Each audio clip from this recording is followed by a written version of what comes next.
I'm Harry Malcolm. I'm the current editor of Nexus, and with me today is Jamie Strange, List MP for Hamilton East, and we're just going to be doing an interview with him. How's that?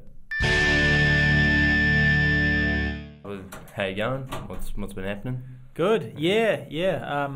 Well, obviously we've got an election coming up, but it got postponed. So it's a bit of a strange time at the moment because there were quite a few events booked in, candidate meetings and all that sort of campaign stuff, but it's all sort of been put on hold at the moment because we can't have gatherings, over 100. Fair enough. So I've just been having, quite a few small meetings with various, various groups or individuals. Okay. So I just thought we'd start off with a few real-life questions just for those who aren't familiar with you. So what did you do before you got into politics? I had two main jobs. The first one, I used to work at the council. Actually various councils. I worked at the Gisborne Council, doing like courier stuff, deliveries, actually typing letters typing on envelopes. So that was good down in Gisborne, and then worked for the Tauranga City Council doing weed eating all the parks and reserves. Nice. So whenever I see people making roundabouts look beautiful and stuff, and doing the post and rail, I'm always like, I remember that, and always tell my kids I used to do that. But I guess my the other two main jobs, I was a youth leader, youth worker, so within a church environment, and then school teacher. So I used to teach music at Barclay Middle School, and sort of a failed musician really as well. Throw that in. Yeah, fair enough. So why did you get into politics after all that? Yeah, look, I've always been sort of interested in politics, but when my wife and I had our first child back in 2008, it was the biggest change for my life, and I started thinking about what the world would be like, for him growing up. We then had 3 kids, and we then ended up having 4 kids in 5 years. Oh, wow. We didn't get the memo to stop at 2. We sort of carried on. But I think a lot of it is about my kids. Will there be a good planet for them to live on? Will there be afford to be able to buy a house? Good education system? Will there be a good public healthcare system for them? Are those sort of key fundamental, human rights really?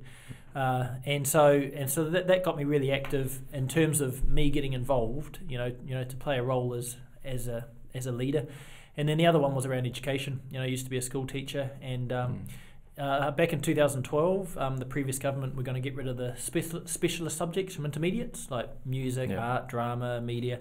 And for me, I just think they're so fundamental, it's so core to our education system.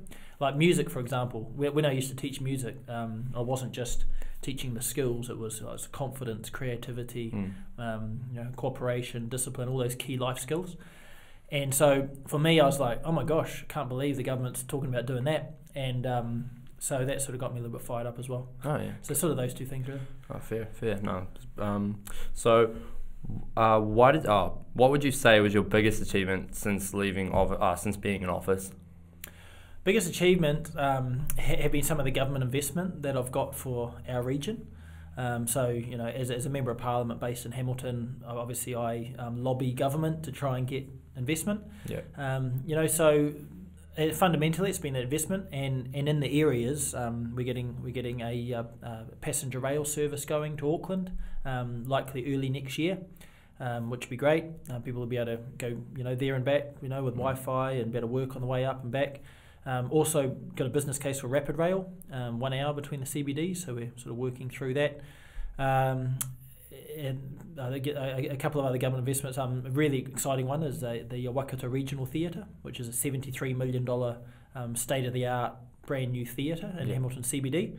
And so the government's put in $12 million towards that, and so I lobbied really strongly and got that government investment.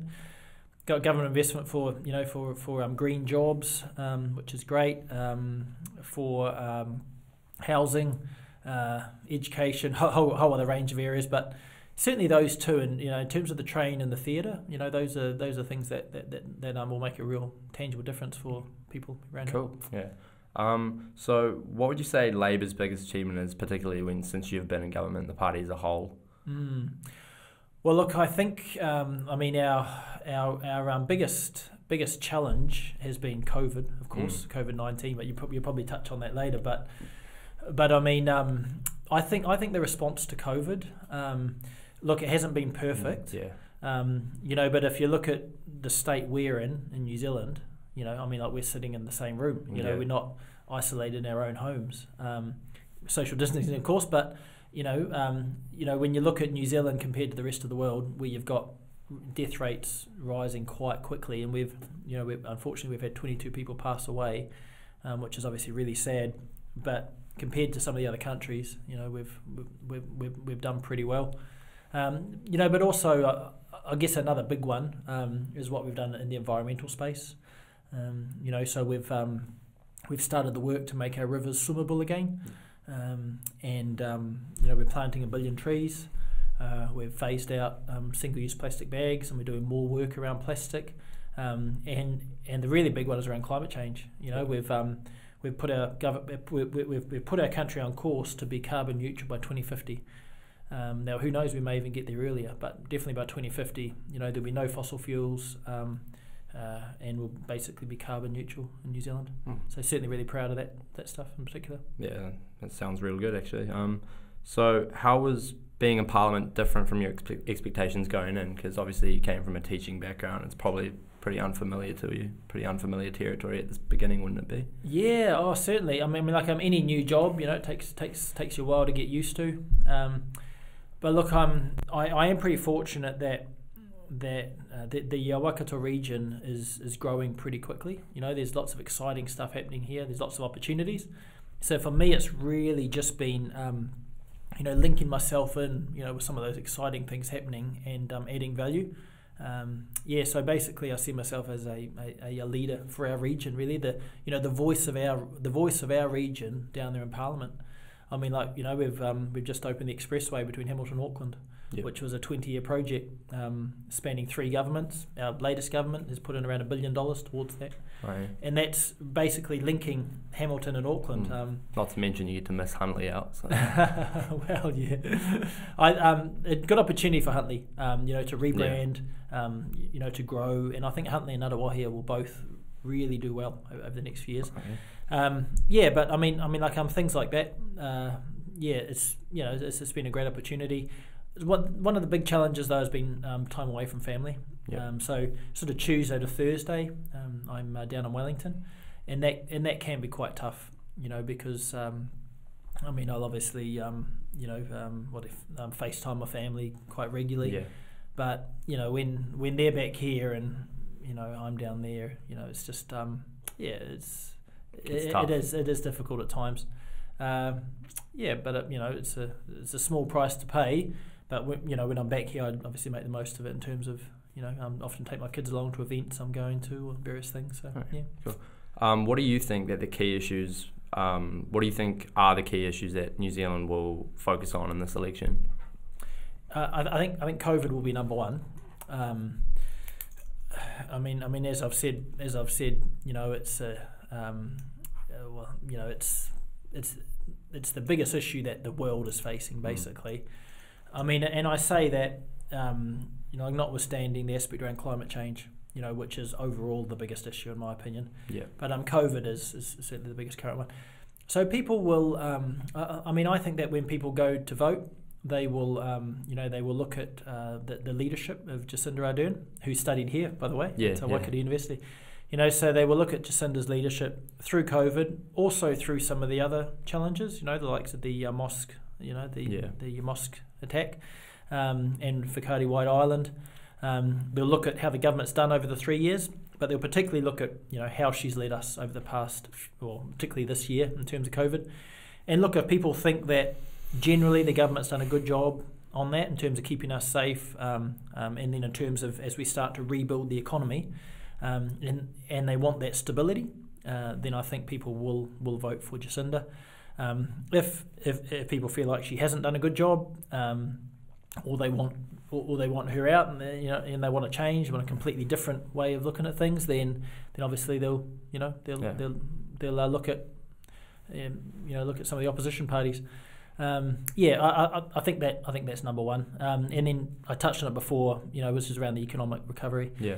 You know, and the government's investing a lot in terms of in terms of supporting people, you see that, I mean, the unemployment will come, and so the government, have put some key things in place, to support businesses and New Zealanders through the economic recovery. Okay, cool. Sorry, long answer. Yeah, no, it's all good. No, well, now that we've probably got we've all got to know you a bit better now. I was just going to jump into some probably more some heavier questions now. So prior to riding the Jacinda Mania wave, you had run for both local bodies and stood as a Labour candidate in a different election. Given that, was it more about being in Parliament than serving in the Hamilton East community? Yeah, look, I mean, like I said, I became interested in politics, when it was sort of around 2008, and then I joined the party, and then stood. In 2013, I stood for council, for Hamilton City Council. I narrowly missed out, and I think I came 9th out of 26. I think it was in the top six get in.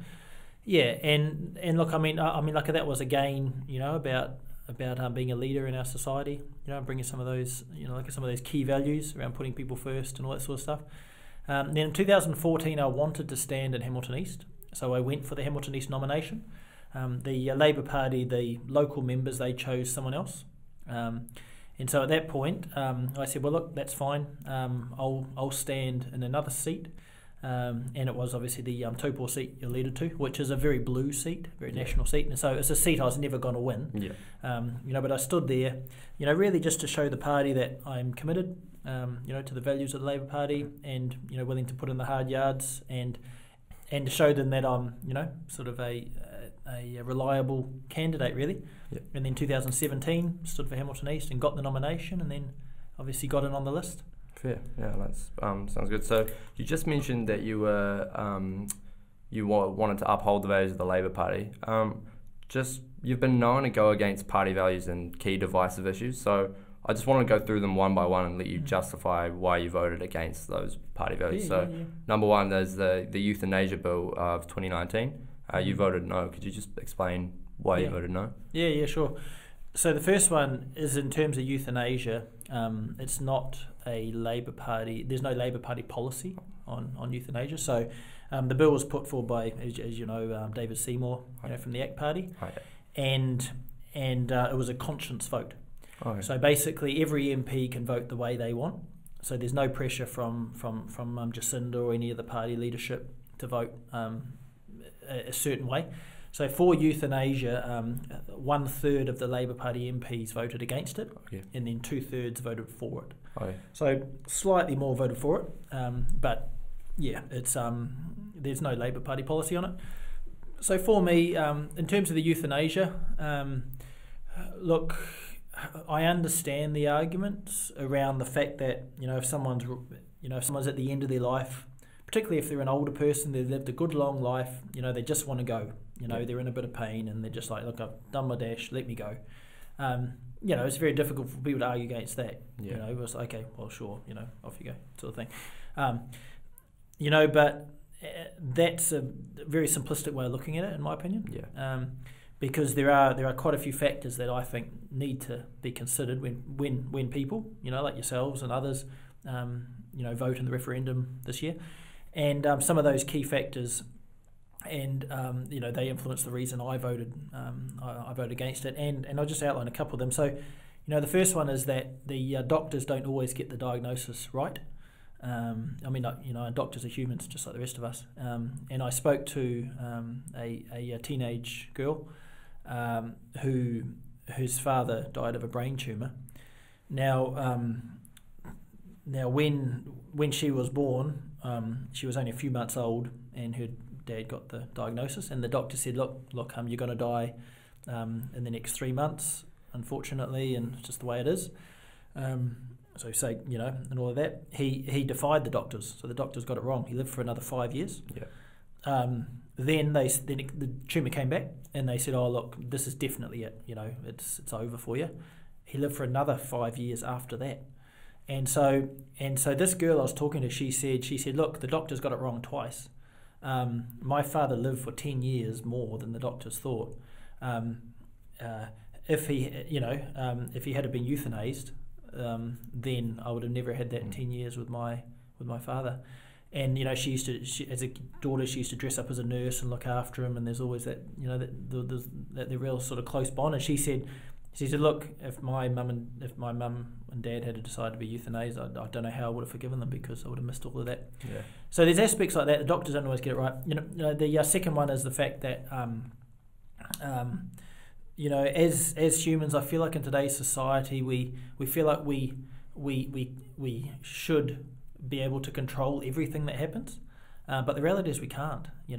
And I mean, like, you come into life needing support, undignified, and you leave life leaving support in an undignified manner. It's just life. It's not like we should try and sanitize and control every aspect of life.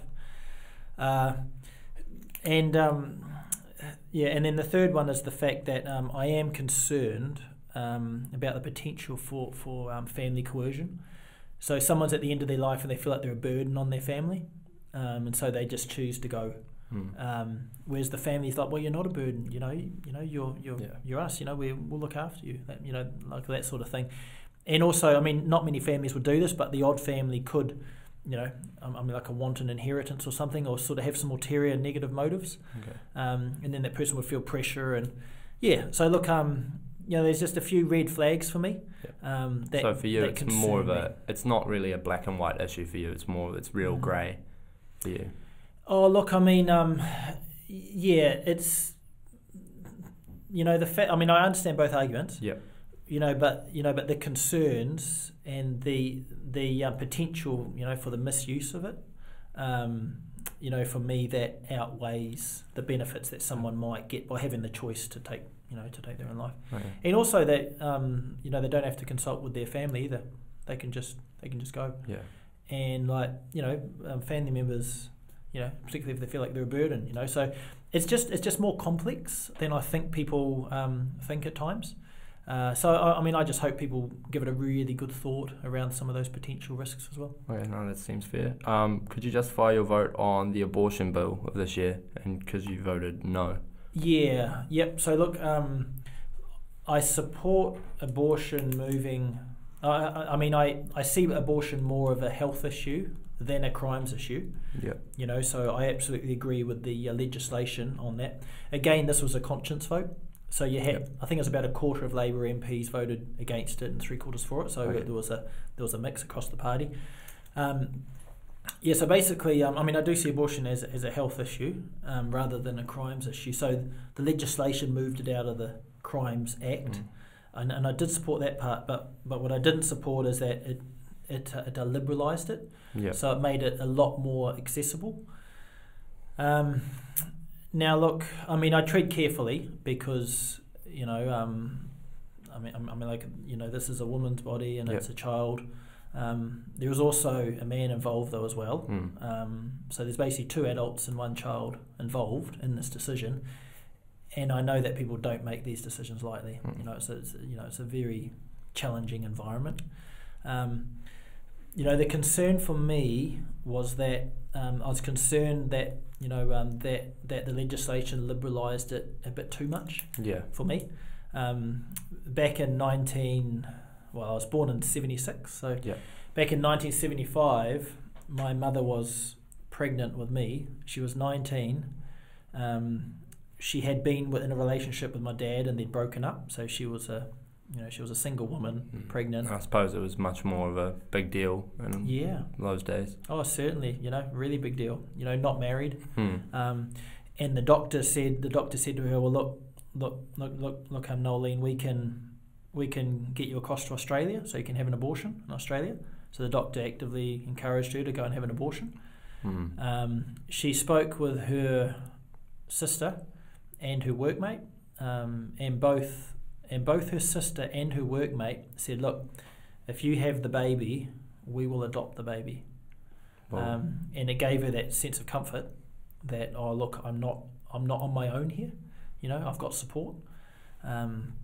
She did end up back with Dad. She got married when she was 8 months pregnant, and then I was born a month later. Obviously, here I am here today. So it certainly is quite personal for me. But in saying that, the key thing is, I think that a woman who are considering an abortion, I think the key thing is that they have support around them. Really difficult for a woman who feels isolated. Yeah. I can imagine in that environment.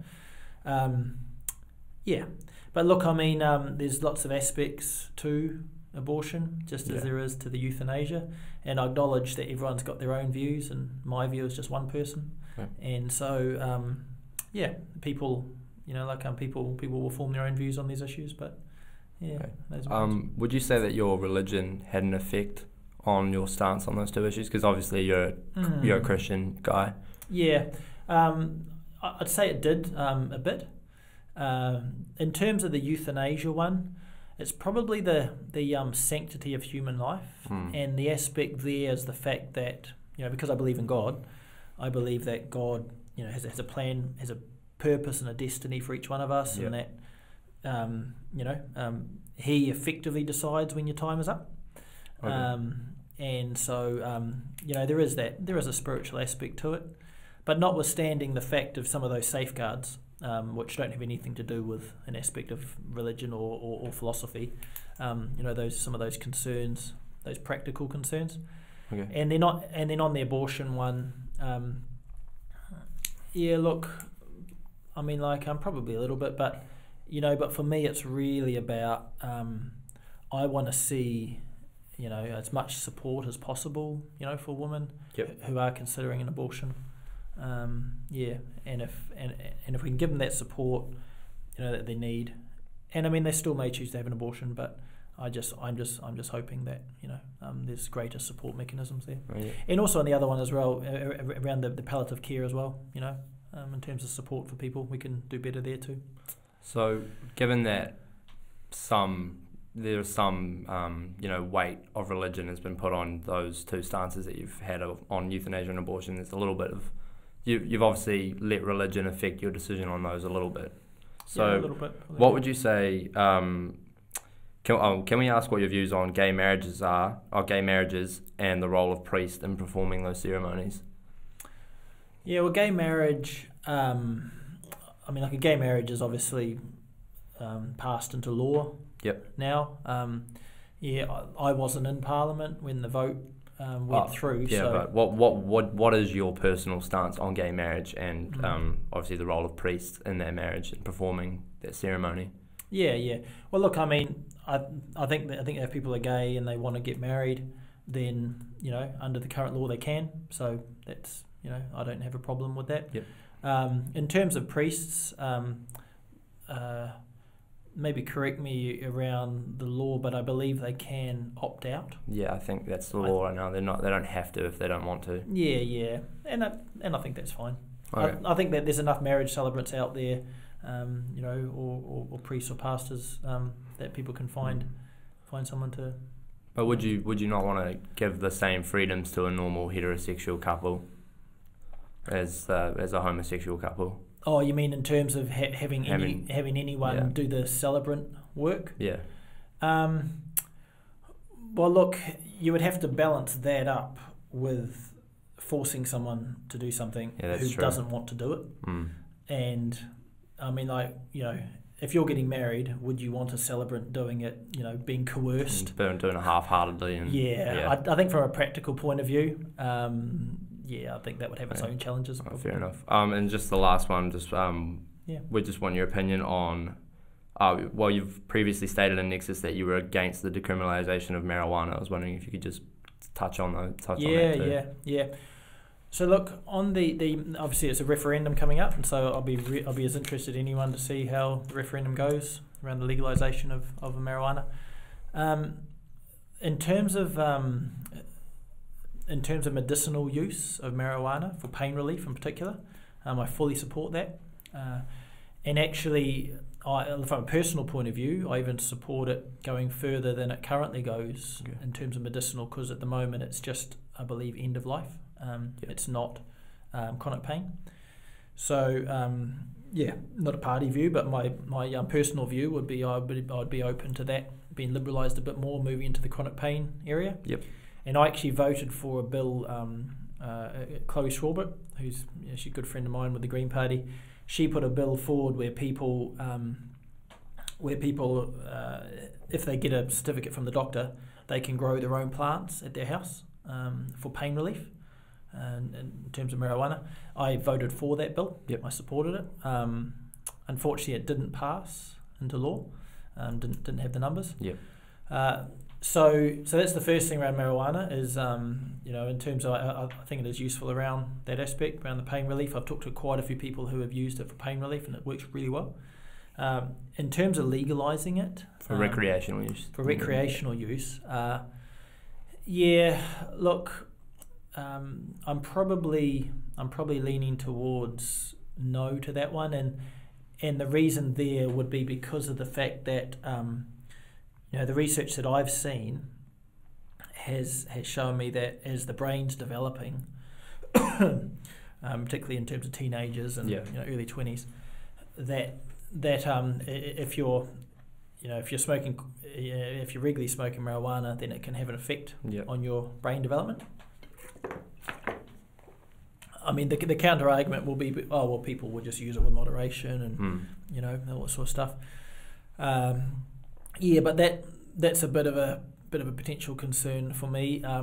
I know that there's some economic benefits, so you could untax it, you can make an economy out of it.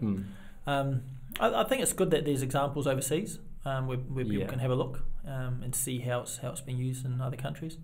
Yeah, but I'll keep an open mind, but I've got a few concerns on it. Okay, that seems completely fair. So now, obviously, Labour is viewed as an extension of its leadership, so in this case Jacinda Ardern. Do you think that there is an assumption that you would uphold the values of the Labour Party? Because in some of these issues, the majority of them have voted yes. So do you think that there is an assumption that you would uphold the values of the Labour Party, and on some of these issues where... yeah, I know what you're saying. Yeah. So is there that expectation that you should be voting yes on these bills rather than no? Yeah, no, I hear what you're saying.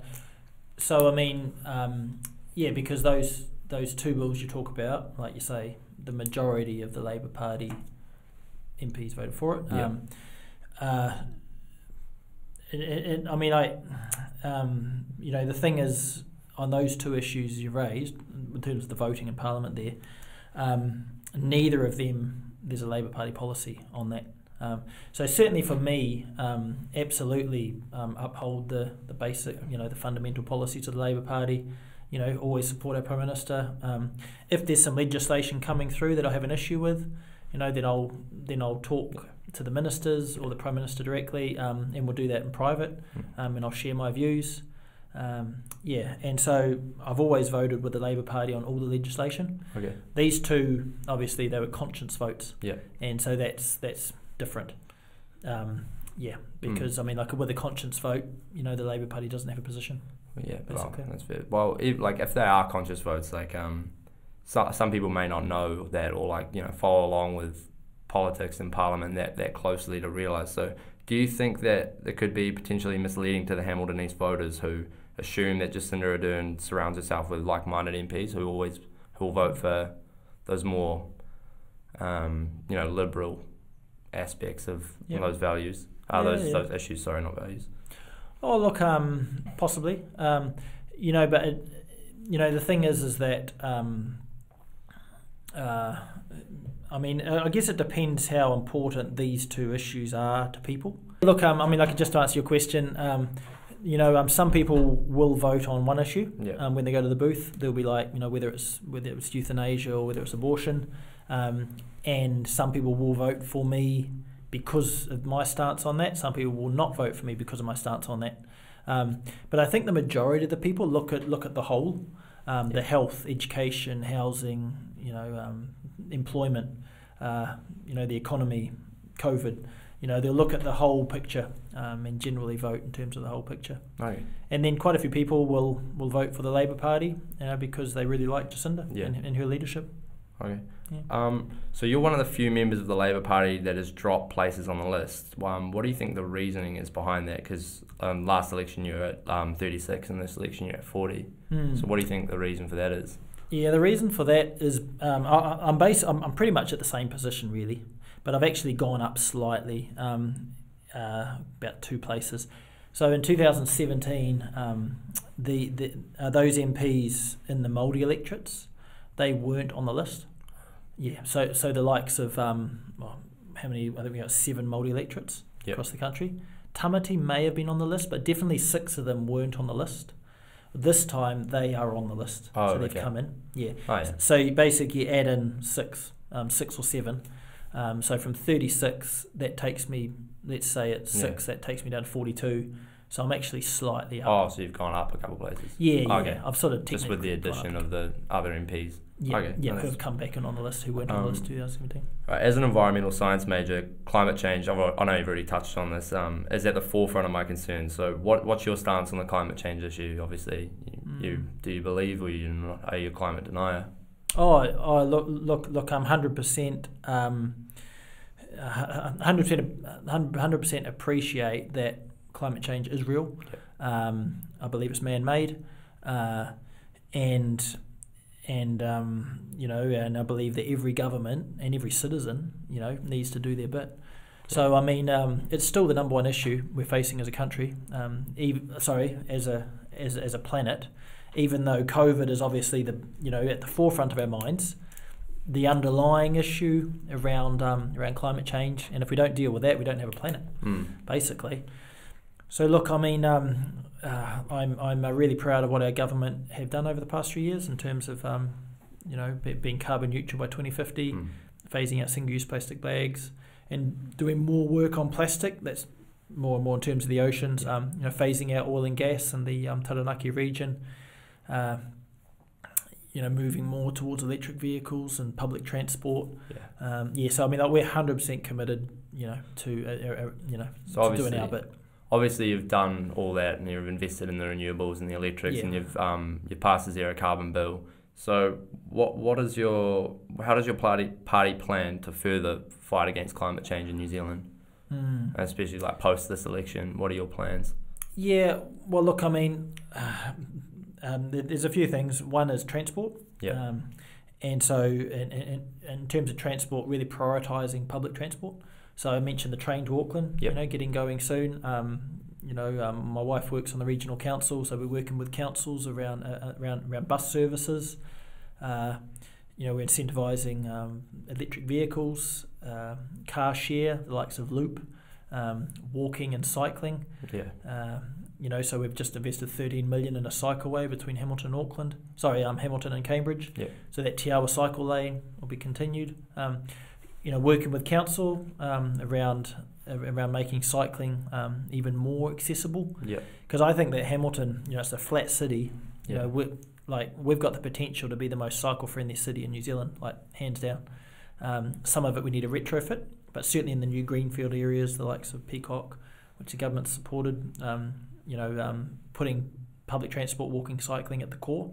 I mean, the previous government, it was all about roads. Roads and more roads, whereas we're taking a multimodal approach. Yes, we need some roads, but so you're just trying key to put aspect around incentive on public transportation as opposed to private transportation. Yeah, basically, and also rail. Moving freight a lot more freight onto rail. Yeah, because right now it's mostly trucks, isn't it? Yeah, exactly.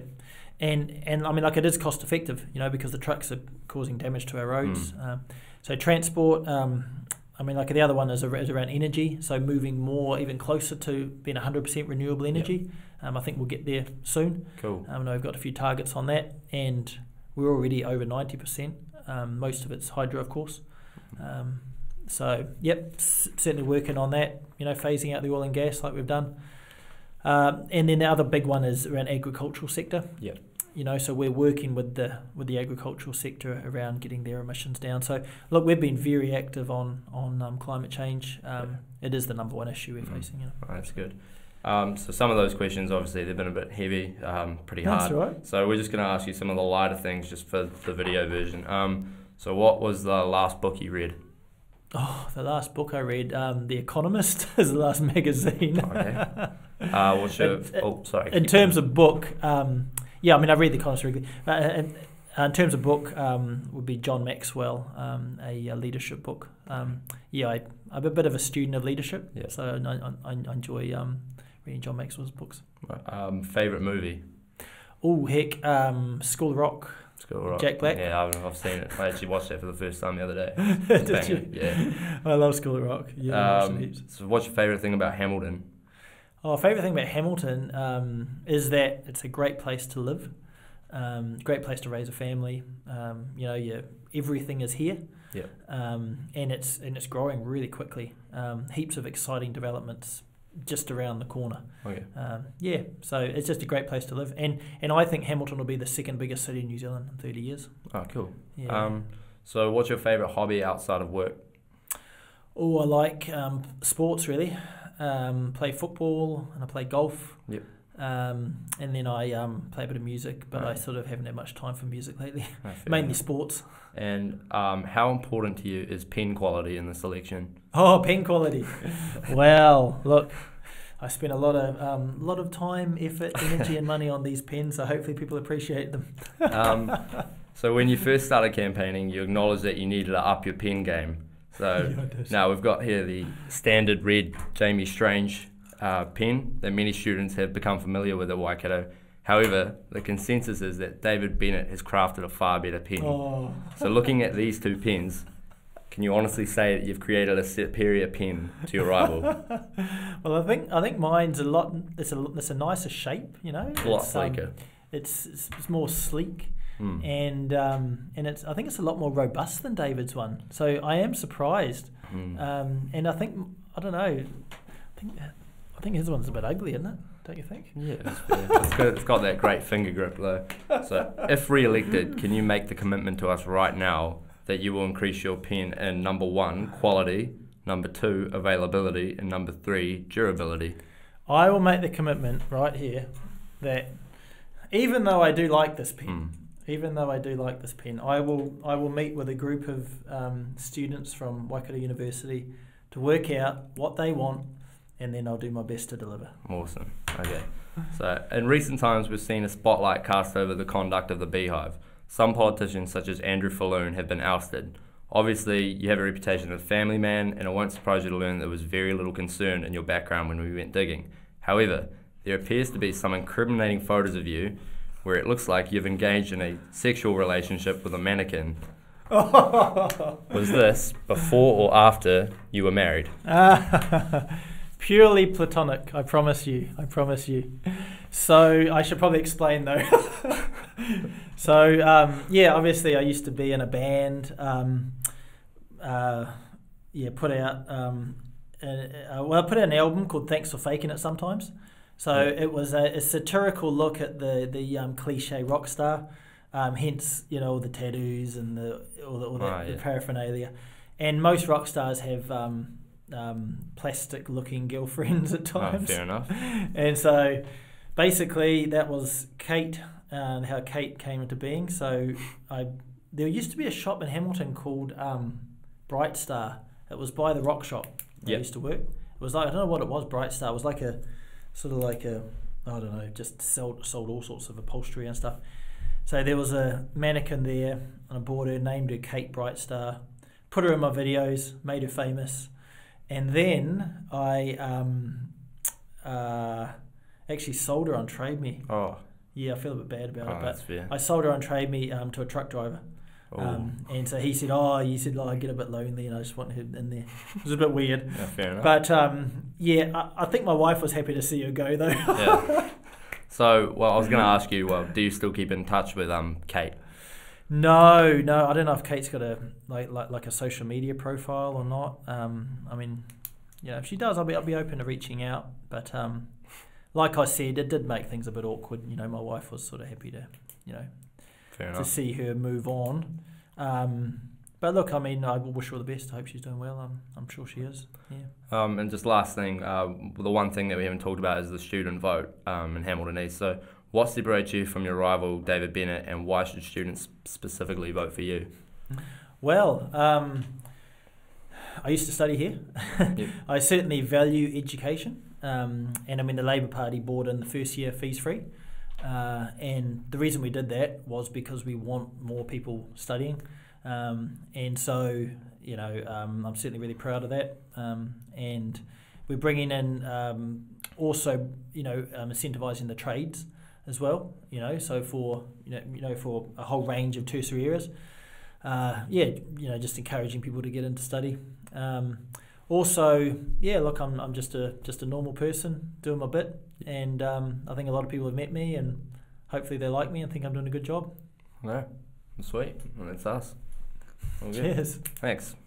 I haven't seen these for ages. Oh my gosh. Yeah. Well, I was hesitant to bring them up, but.